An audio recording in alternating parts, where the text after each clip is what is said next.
Welcome everyone to the MCU After Show. We are here to chat about She-Hulk episode 2.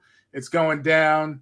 I got my very special friends with me, Carlo and Sir Paul. How are you both doing this fine day? Doing great. Having a great week so far. You know. Nice. Oh wait, it's Absolutely. Thursday, so I'm having had a great week so far. So yeah, there you go. Yeah, having a great week. Also, for anybody out there that might listen to this, the Fan Expo Orlando man is going on at the Yeah, Regency on yeah, iDrive, so it's gonna be a big deal. I think his name's Carlos Navarro is gonna be there. Uh, yeah, from Hawkeye. Yeah, he's one of the bros. The bro. You got to roll the tongue, bro. You got to roll that. bro. Got to roll that tongue a little bit. Let's dive into She-Hulk. Let's get this party started. So, She-Hulk started off. The first episode was really good. It broke a lot of records for Disney Plus, so it got a lot of views. I think 1.9 million or something like that. People, or was it 1.5? I correct me if I'm wrong in the comments or just send us a note. But it was either 1.5 or 1.9 million people tuned in to watch it, which was really good. So for episode 2, we start off. She's fired. Carlo, tell me, how you feeling about that? As we kick it off, she gets Oh fired from the man. job. Yeah, that's kind of like a sad moment for me because the way they wrote that in there, it felt kind of. I mean, if you like She Hulk, right, and you have an emotional attachment a little bit to the character, you kind of feel for her where she gets fired, and you're like, oh man, she was only trying to save people. Like, you get fired for saving people, and you're a prosecuting attorney. Like, you're supposed to be the good guy for this DA, the city, and you did the right thing. Like, nobody Right, says you did the wrong thing. But yet, here she is. She finds herself fired for doing the right thing. right. Sad moment, man. Sad Sad moment. moment. Yeah. Paul, how do you feel about that?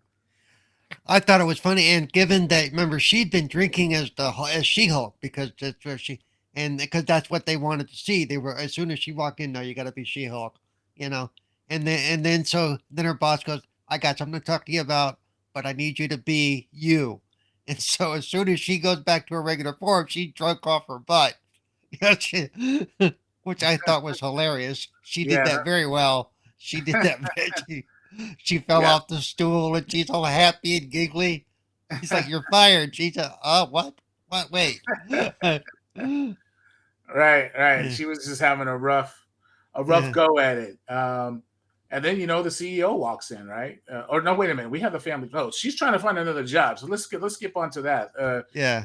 She's trying to find another job. The everyone is turning her down. Unfortunately, she's sulking in her sorrows with a paralegal. Carlo, I've been in that situation before in life when you're looking for a job and everyone is telling you no. So how did you feel about that? That kind of hit me a little bit. Yeah, I think it did too. I mean, right? Because it speaks to what's.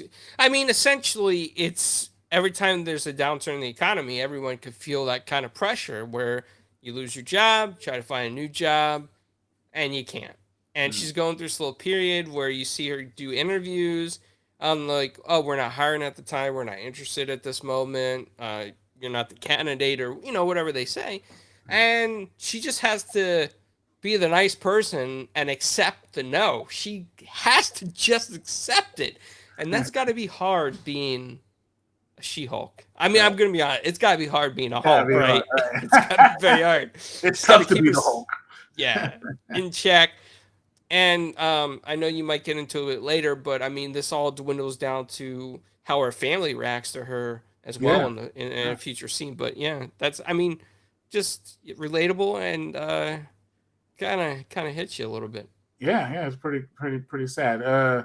Sir Paul, how do you feel about that? What was your thoughts? Going into that. Well, it was interesting because all they've been talking about for that show for up to that point, and the first show was, "I want to be a lawyer. I don't want to be the She-Hulk. I want to be a lawyer. I don't want to be a superhero. That's not me." Blah blah blah.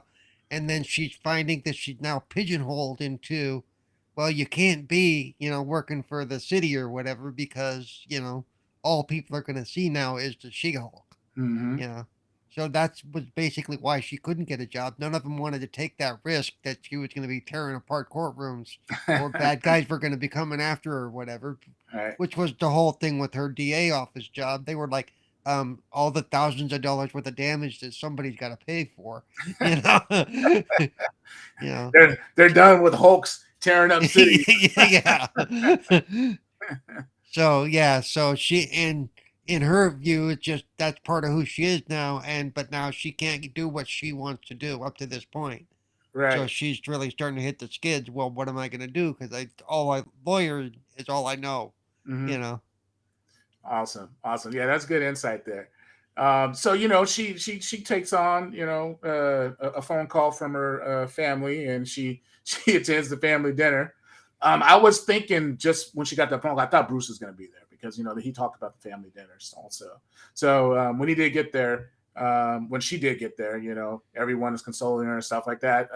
So how do you guys like the family dinner scene? Carlo, I'll go with you first. Just go ahead and chime in real quick. How you like that family dinner scene? It was pretty epic to me.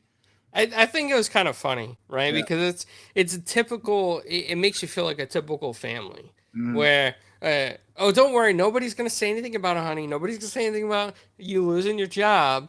And like the first thing that when she sits down, that she hears about that she lost her job, right? I mean, like, and they talk about it, and then they talk. I can't remember his name, but was he the cousin?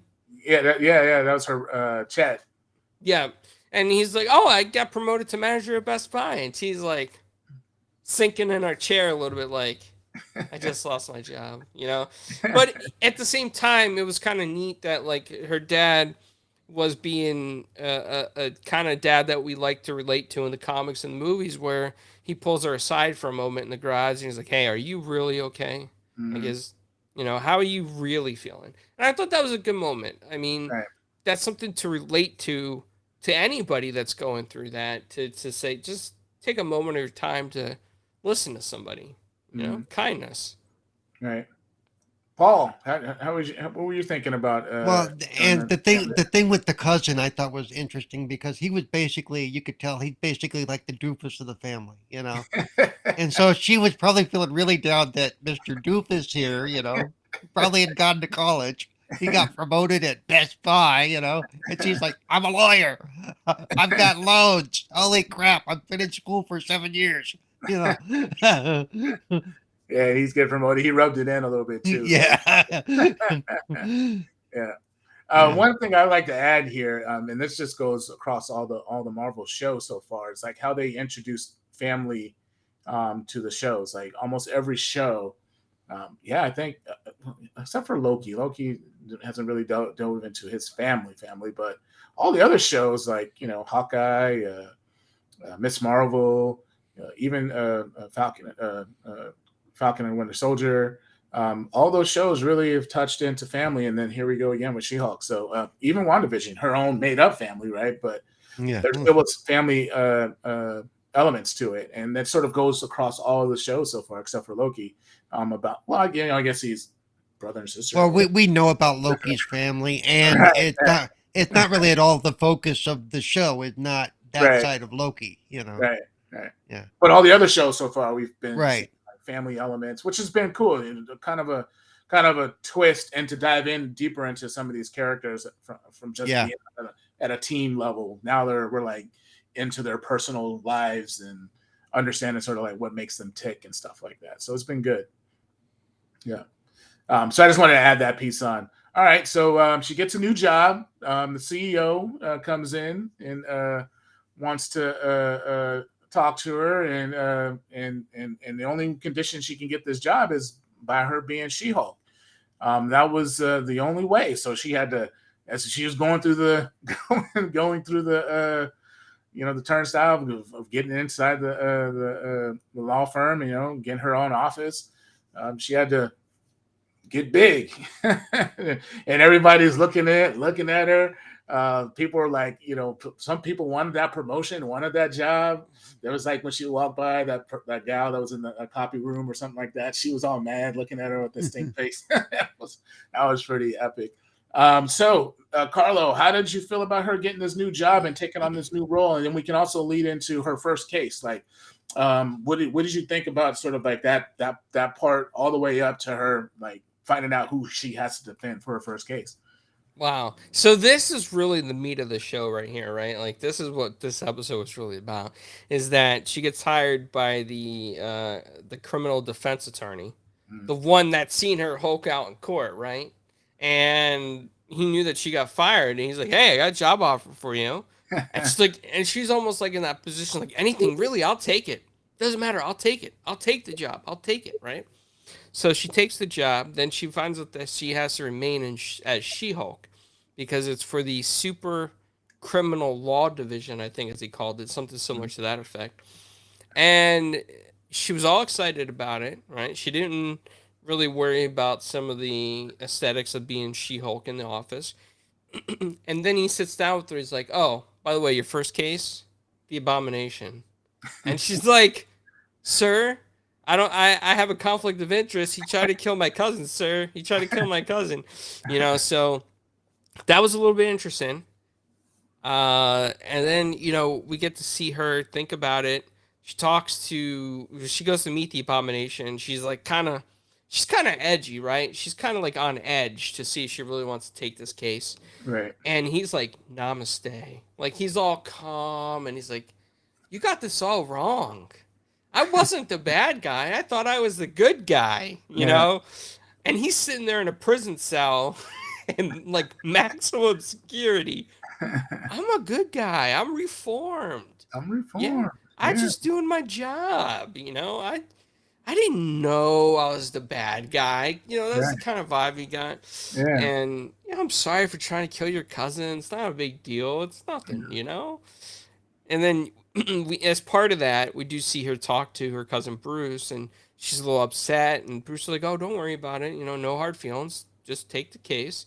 And she's sitting there like thinking why she shouldn't take the case. She's not really listening to Bruce, right? And Bruce is like, "Yeah, he wrote me a letter. He said sorry." And she's like, "What?" Like, she was just like so confused, right? So, I mean, that's my thoughts on it. Yeah. Paul, what you think about it? Where are we at again? No. Just her, her taking the job of right, and I would say she wasn't okay when he first said you got to be She-Hulk while you're at work. Because her whole thing was, I don't want to be this person. I want to be a lawyer. That's been her whole. Again, that was her whole thing, and still part of what she's like. And I think she was second guessing herself. Do I really want to take this job? And and all that, and then even when she got, I do like except when she gets to the prison, they're like, nope, no powers, you gotta, so she has to be herself when she goes in to see the Abomination, right? And then she makes the crack about the fava beans and the Chianti. And I'm sure that went over some people's heads, but that was, but the guard was not impressed. No. Well, he did. Didn't he respond to her, say that I'm not responsible for anything that happens to you? Yeah. Yep. But I did like that, and I think if I remember right, even Bob Abomination mentioned that he had sent a letter to Bruce. So. Yeah, so that whole thing was very interesting. That Bruce is like, "Hey, he said he was sorry. He said you changed, man. I'm cool." It's like, and he was basically do what you got to do, right? I think because he's been in that position to to survive, he's had to do okay, Yeah, that's right. Yep. Yeah. That was good. Yeah. I like that whole scene right there. So basically, some of the takeaways from that, based off of what we know, is the first Hulk movie is canon. And if that's the case, then it's going to take us down sort of another paradigm. Where's Betty Ross? Where's she at? That was Bruce Banner's Forever Love there until, Scarlet Witch came in, stuff like that during this version of the MCU. So are we going to see Betty Ross in the future? Is she gonna come in and swoon Bruce later on, rekindle the fire from way back when? It'd be interesting to see for sure.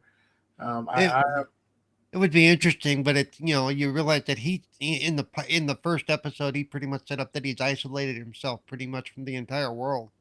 You know, with Yeah. probably a And few family exceptions.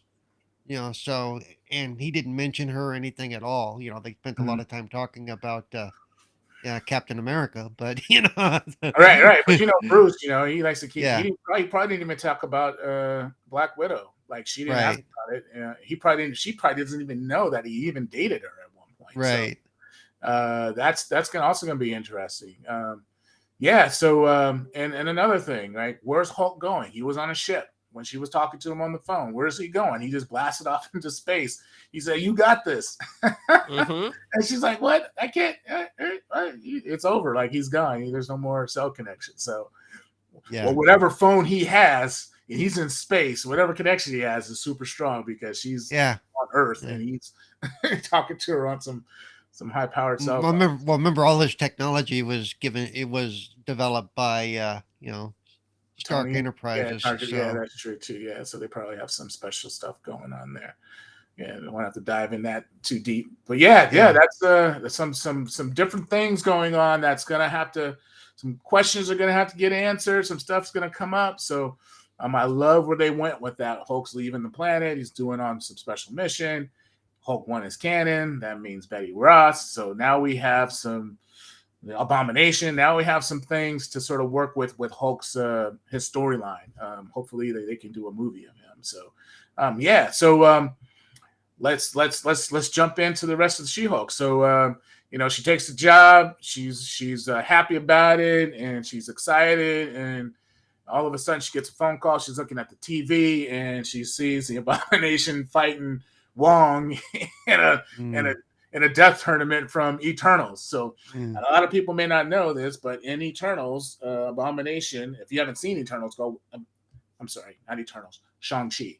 Sorry, Shang-Chi. If you haven't seen Shang-Chi, Yeah. go back and watch Shang-Chi, and you'll see the Abomination fighting Wong in that episode, and everybody's like, "What is going on?" And then so there's a relationship there because they both left together after the thing, and Yeah. Abomination was sort of calm. Like, was it staged? Were they just doing a stage fight to make some money? Because remember, in Doctor Strange, was it?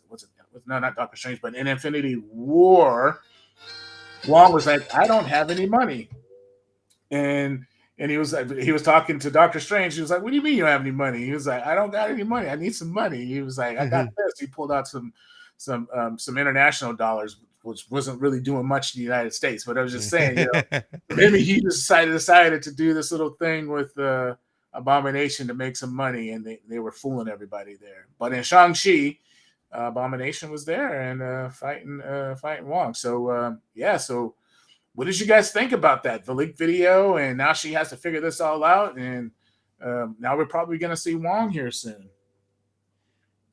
Well, I'm kind of interested, to be honest, because it makes the case more complicated for the Abomination. It really makes that a little bit more complicated. Mm-hmm. Now she's got to come up with some excuse as to why he was out in a death tournament. Which, I mean, just brings more stuff into canon, right? Like, it ties more stuff in together. Mm-hmm. And I'm going to go on a far limb here. I always do it on every She-Hulk episode. There So we go. There we you, go. Oh, here we go. are you waiting for it? You waiting for it? Okay. Yeah. So let me get my Marvel thinking hat on here. Oh, there we go. Here we go. Kane Marco and She-Hulk. It's gonna happen, guys. Kevin Feige, if you're listening to this, you know what I mean. This is your friend Carlo over here. You've never met me in person. I'm saying hi to you now for the first time. Yes, Juggernaut and She-Hulk. Just making it happen. Thanks, Kevin. Oh dear, no, You're no, awesome. just So how we go for Abomination to Juggernaut. I don't know how it happened. They're both powerhouses, right? I mean, they're both strand powerhouses. Who knows? Maybe the Juggernaut's gonna come save her from the Abomination episode. I don't know. I don't dear know. God. Conspiracy theory. He's following her and he catches her. Maybe that's it, and then that's fall in love, and they live happily ever after. Yeah, something like that. Yeah. I would like to see a Juggernaut show or movie or something like that. Something that tells the origin story of Juggernaut. That would be cool. But yeah, I guess who know. We don't know. It can happen. It can happen, Carlo. We've said things before, and next thing you know, it's happening. So I will not hold my breath for it, but you never know. No.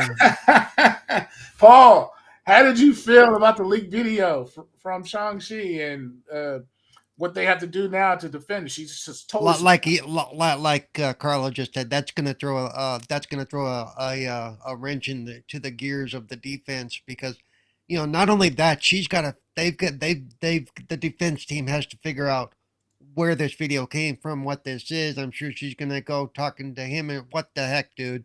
What was this? And right. was this sanctioned by the prison? What are we talking about here?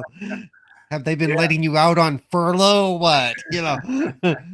Yeah, she's gonna have to get somebody to co-sign for that, right? Yeah. All right, like if Wong was breaking him out, was Wong breaking him out and no one knew? Well, I'm sure the prison knew. Yeah. But, he was getting out of prison to go fight, and then they would come back. So yeah, and he would make some money. So Wong was out there. He's the Sorcerer Supreme. So yeah, I wonder if his excuse was, hey, I saved the world. Yeah, I can do whatever I want. I'm the Sorcerer Supreme. I'm protecting the realm, sort of thing. So yeah, I guess we'll find out. Yeah, I'm happy that they did that. Wong was already in the credits anyway, so it's not a spoiler. Wong will be in She-Hulk. So yeah, I'm interested to see episode 3. Okay, so let's talk about the end credit scene. You guys both like it? We don't have to spend much time on it. Yeah, I thought it was great. I thought it was a lot of fun. She's holding the card up. Basically, yeah, she's like, you know how that goes. You go to visit family and they got these little things they need your help with, and so they got her, pulled the car up. Hey, change the tire, Dad. Come on, let's go. It was her cousin her Best Buy cousin trying to change the tire. Yeah. And apparently he couldn't figure out how to make a monkey wrench work or something. Yeah. She's just holding it like, oh my God. Yeah, it's so awesome. It's so awesome. Carlo, your last thoughts on that scene there? I thought it was kind of interesting, and why not? I'm not saying taking advantage of She-Hulk or anything, but I mean, for her lifting those jugs of water, it was like nothing, It's like us holding a penny. So of course her dad's gonna ask her to help just bring stuff in the house. Bring stuff in the house, get this stuff fixed. She's gonna be holding up picture walls. Hey, I need that straightened up. We're planning on knocking down this wall. You do it. Well, there she goes. She can just get into construction if she really wants to. Yeah, deconstruction. There you go. Right. Oh wow. So yeah, that was episode 2 of She-Hulk, folks. We'll be doing episode 3 of She-Hulk soon. So stand by for that. Carlo, where can they find you? 4GQTV. There we go. Sir Paul, where can they find you? Twitter, Cerebral Paul 1, best place to find me, and look for all my different links throughout that, so. Yeah, you forgot they can find you here too on this show. Oh yeah, 4GQTV, of course, yeah. Paul and the MCU and the MCU, everything, Yeah. When you're a celebrity, sometimes you forget things about all the different things you're on. So Well, I'm not used to mentioning the show that I'm on, No worries. It's awesome. Yeah. It's awesome. Okay. You can find me at PLock77 on Twitter. And you can find me on this show, MCU After Show, doing all things Marvel. Join our Marvel Cinematic Facebook group. It's banging 500,000 plus members. A lot of fun people in there, actors, stars, all that other stuff. Artists, comic book artists, visual artists from Marvel Studios and all that stuff. So yeah, join in on the fun. Come chat with us. Peace. Later, everybody. See ya.